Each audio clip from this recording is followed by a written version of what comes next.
Bradley's gearbox here. It's already disassembled, but I want to show you some of the parts and that we're going to put in, and then I'm going to show you what the old ones look like that we're going to start replacing. First off, I want to show you the gearbox.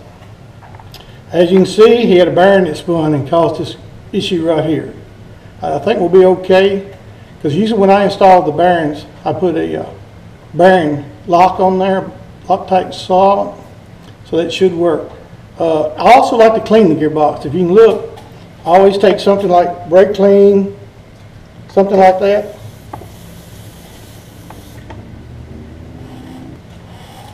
I like to really clean the inside of the gearbox out, get all that debris out of there.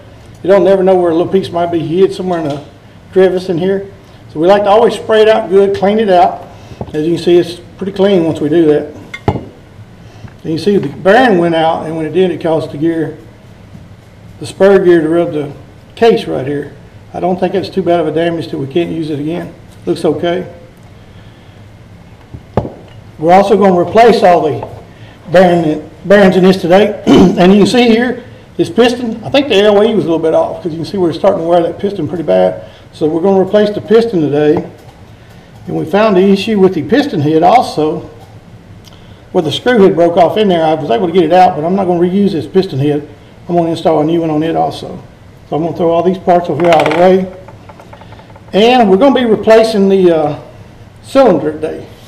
Got too many ports. I don't like that many in there for what we're trying to do. We want to get the feet per second up, so we're going to be replacing this port with another one. I'll show you that later on. We're going to probably replace the cylinder head also. We're going to keep this X-Warrior nozzle. We found these to really give a great seal.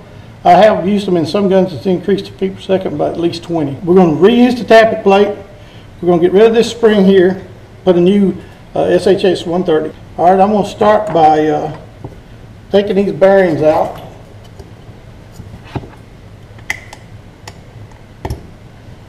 It's going to be a little long video, so y'all just bear with us, because I'm going to carry you all the way through disassembling this gearbox and reinstalling all the new components.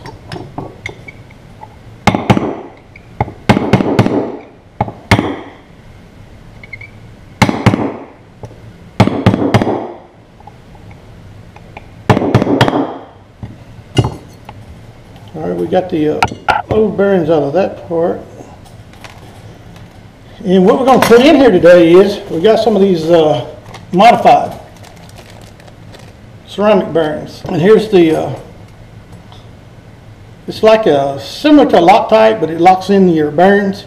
If you have a bearing going out, it won't spin that race around in that gearbox and wallow it out and cause you to have to replace your gearbox. It doesn't take just a little dab.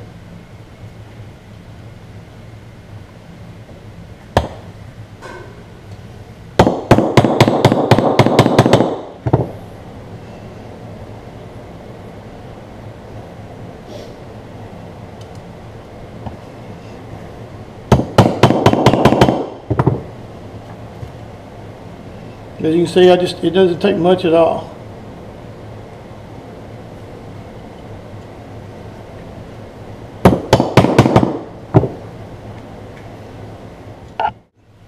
And I always like to use this hammer here. It's got that little plastic tip on it. It's not as bad on your bearings and stuff when you're tapping them in. Of course, we're using the C-Stack gears, the 14.9s. And I like to always start shimming with my spur gear, C-Stack spur gear. We'll sit it in this side. Here it's rubbing, so we want to put a little shim or two under there just to get it up enough that it clears that gearbox just a little bit.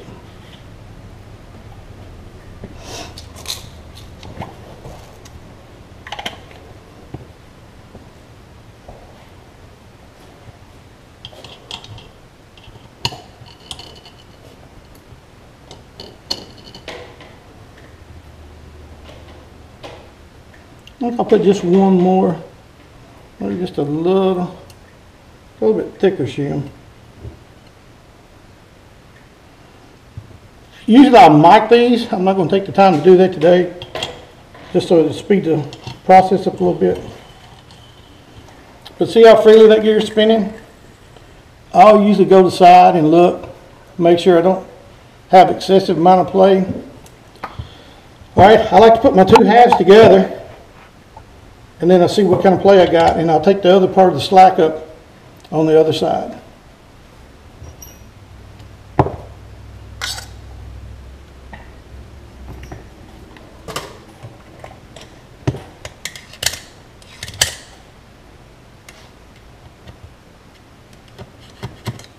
Got quite a bit of play, so what I'm going to do is put me one pretty thick shim on this side, and let's see what happens.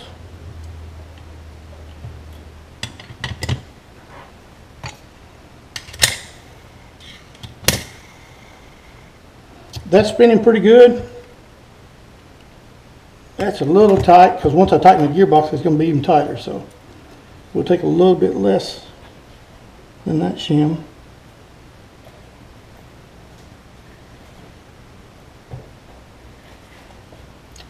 Just take your time doing this. You don't have to be in a hurry. This is one of the most critical steps of building you a nice gearbox that'll be dependable and reliable. Is making sure you got it shimmed properly. Still not happy with that.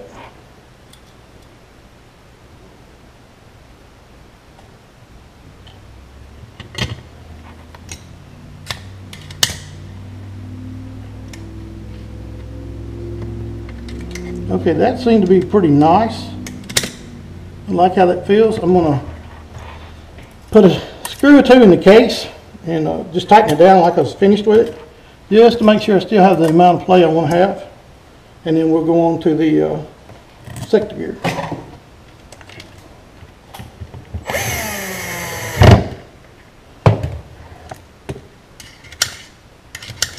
Okay, see, that's the issue a lot of people run into. Now that gear's tight, so I don't like that. So we're going to take some of that shimming out.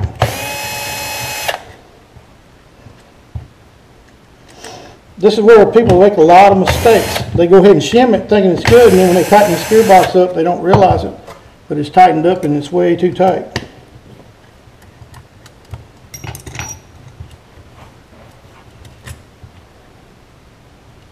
So we'll take that off and put a little less on there.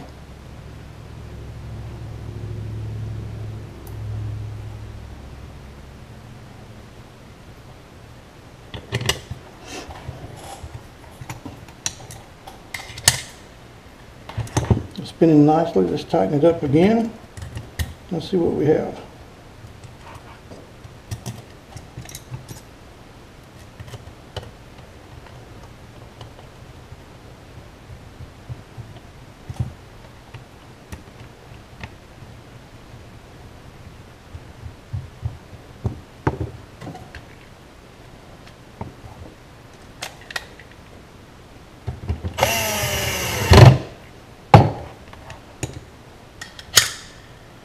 Okay.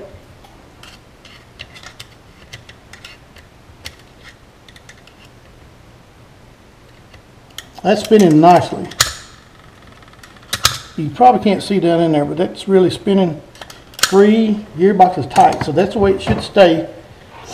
It's just a little bit of play, but you want to leave that little bit in there. I mean, it's just a little bit. But as you used to go on during the day, it's going to heat up. And of course, we all know when it heats up, it's going to expand a little bit. So that'll keep your gearbox from seizing up. A lot of players, I've heard them say, you know, my gun's shooting well, but after I start playing with it a lot, it seems like it's in a strain. Well, a lot of times it may be that gearbox heating up and binding those gears up on them. The main thing is to get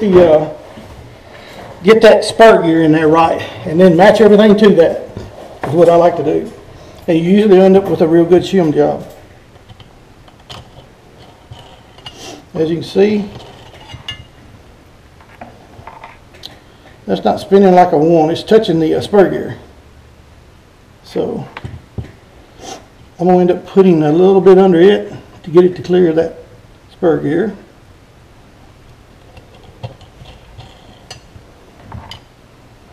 Still touching it.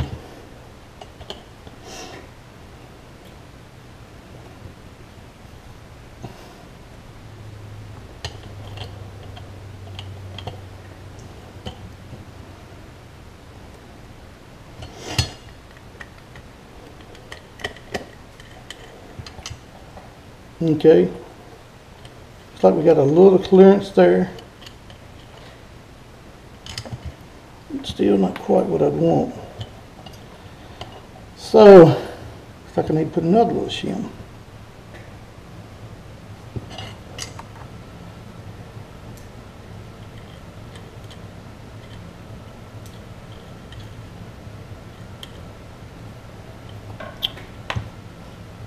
Alright, that seems to be pretty good. Let's put this together, see how much play we got from side to side.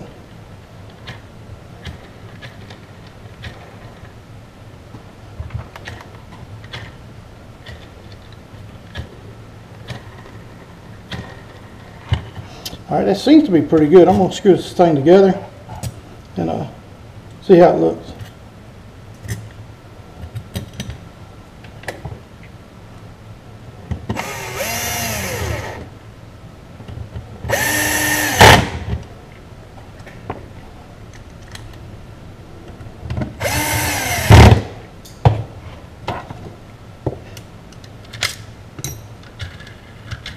As you can see, man, that's really rolling smooth there.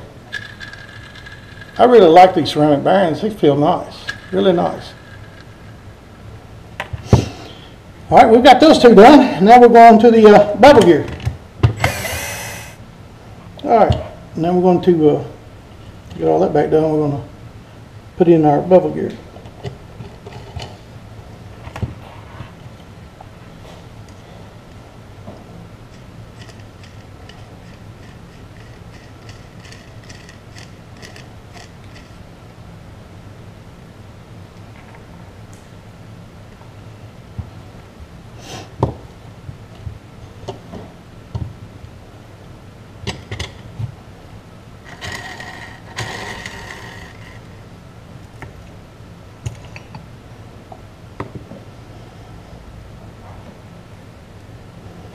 It's not too bad. It's got just a little play. I think I'm going to put one thin shim on the bottom side of it.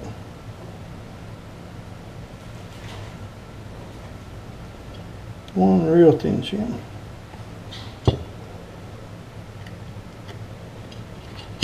And as you can see, that's a good fit on this sector gear. It fits in that bearing real good and smooth. Not too much, but it's good enough it's not going to spin around in there. I really like when the gears do that.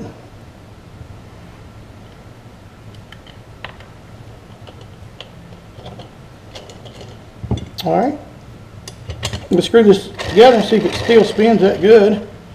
And then we're going to call this shim job complete if it does. And you don't have to do it this way. I'm just giving you an idea of how I do it, especially if somebody hasn't done it. You know, you may find your own way a little better, go a different route with different gears, but you're going to have to start with that spray gear because that's going to have to be the first one you start with. I don't care how you do the other two with sequence, but as you can see in there, still spinning real free. Now we're going to lubricate it and finish putting some of the other stuff in.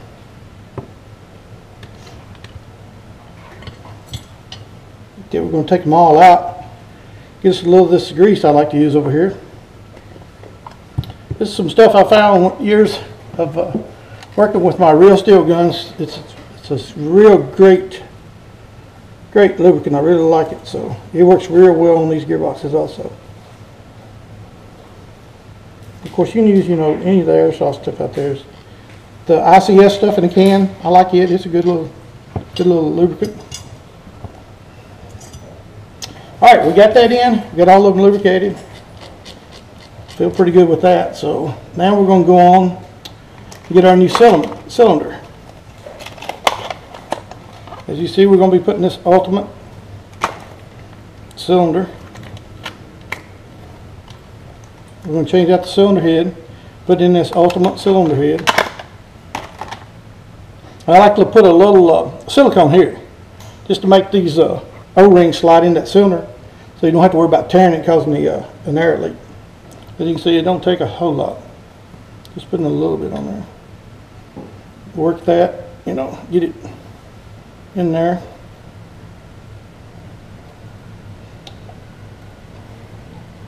This ought to have a real good seal, as good as that's going in. Okay, you see that. Of course, this is our Warrior air nozzle we're going to be using. This seems to work pretty well on there. No issues. We're going to use the same tappet plate we had in it. And if I hadn't mentioned it, this is a Lonix gearbox we're going to be using today too. I really like these gearboxes. They hold up pretty well for us also. And of course, here's the ultimate piston head we're going to be installing. And then we're going to be using the Raptor 14 tooth lightweight piston. As you can see, some of the teeth have already been removed right here, so we don't have to worry about grinding that off. This is the ball bearing piston head too, which helps a lot. When that spring's going in and out on your gearbox, it wants to do that twisting action. Of course, we're going to put a little of the lubricant on these ball bearings here on this piston head. Make sure you get that on both sides. Okay. You see I got the bearings in there and the screw sticking out. We're going to screw a head on. Now this is when we're going to check the AOE. And if a lot of you don't know what AOE is, it's when the sector gear comes around and it's at the angle that these teeth, I want to make sure you can see this. These first teeth right here on the sector gear is the angle in which that tooth makes contact with this. You want to keep it as square as you can possible. So sometimes you have to shim between your piston and your piston head. So we're going to check this one out. All right, with the piston in your gearbox, see your piston's all the way forward here.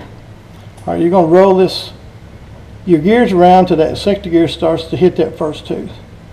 See that? This is not in too bad a shape right here, where it's at now. Let's see if you can see that. Right here where they're contacting, that's not too bad. I'd rather see it positioned more maybe right in that area. See, it's almost square. That's where I'd like to see it. Right here, that's perfect when it's that way. If you can get it, sometimes you can't get it there. So right here is not that bad. I think we're going to leave this one alone. I think it's good. Of course, we used that ultimate piston head, which got it back a little bit anyway. So I think we're going to leave this here. We'll try it, see if it works out, and see how well it holds up for us.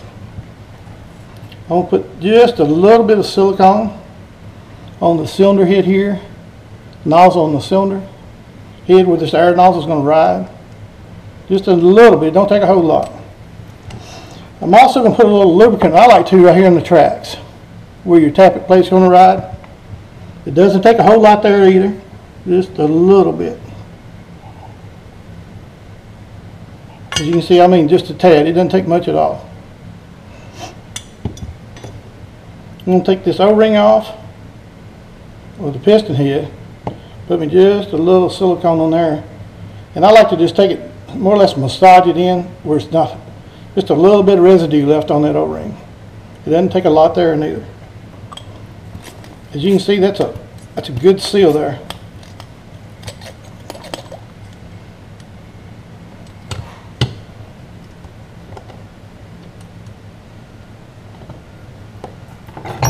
Get my tappet plate. This spring here, you always don't forget it. Always make sure you get it back on your tappet plate.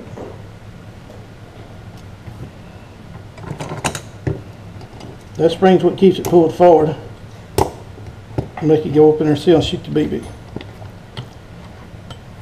Alright, we're getting down to almost ready to put this thing back together. I'm going to put the anti-reversal latch in. Of course, you have to have the little spring fit right here. And as you can see, this one's already starting to wear a little bit, if you can see it right there. We're going to leave it alone this time. I think it'll be okay. Put just a little bit of lubricant in the hole where it sits. I'd like to use a thick grease of some kind. Seems to help it stay in place when I'm trying to get this gearbox back together.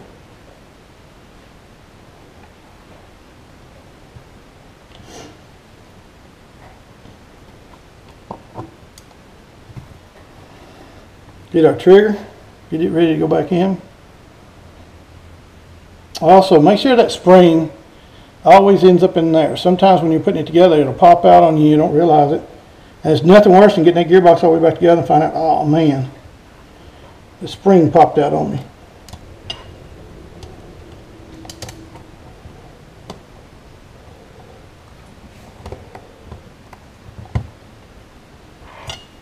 Yeah, and this gun has a modified trigger, a speed trigger in it. I like those also. You don't have to have that. It's just something he likes, so he's got it in there. And the trick to getting this spring in is take a screwdriver. If you have a good, spring guide with bearings on it, the screwdriver will go all the way through and it helps you hold this spring down. Some of them stock won't have that, so it makes it a little bit more difficult, but you still can do it. We're going to put this new SHS 130 spring in here. Put this lubricant on these bearings here. I was almost going to forget that.